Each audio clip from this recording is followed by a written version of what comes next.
বন্ধুরা আজ আমরা জানবো কোয়ান্ট মিউচুয়াল ফান্ড কোম্পানিটার বিষয়ে। ঠিক আছে, এই যে কোম্পানিটা আছে এই কোম্পানি 12টা স্কিম ম্যানেজ করছে এএমসিটা। ঠিক আছে, বলতে পারো 2800 কোটি টাকার মতো এর সাইজ এই কোম্পানিটার। তো চলো দেখে নিই এর সকল স্কিমগুলা।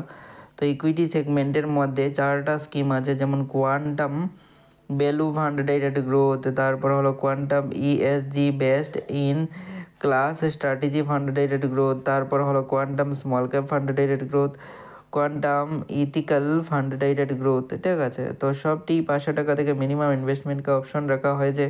ঠিক আছে, তারপর হলো ট্যাক্স এবারের একটা মিউচুয়াল ফান্ড স্কিম, যেটা হলো এখানে 500 টাকা থেকে এসআইপি, এবং হাইব্রিডের মধ্যে একটা মিউচুয়াল ফান্ড স্কিম আছে যেটা multi asset allocation fund direct growth. তারপর হলো ডেটের মধ্যে দুটো মিউচুয়াল ফান্ড স্কিম আছে, একটা হলো লিকুইড ফান্ড ডাইরেক্ট গ্রোথ, দ্বিতীয়টা হলো dynamic bond fund direct growth. তারপর হলো আদার্সের মধ্যে কিছু মিউচুয়াল ফান্ড স্কিম, যেমন gold saving fund direct growth, equity fund of fund direct growth, multi asset fund of fund direct growth, তারপর হলো quant Nifty 50 ETF fund of fund direct growth. ঠিক আছে, তো এই হলো কিছু মিউচুয়াল ফান্ড স্কিম বন্ধুরা। এটা একটা নতুন বিষয় শেখার জন্য কোনো ইনভেস্টমেন্টের উপদেশ নয় বন্ধুরা।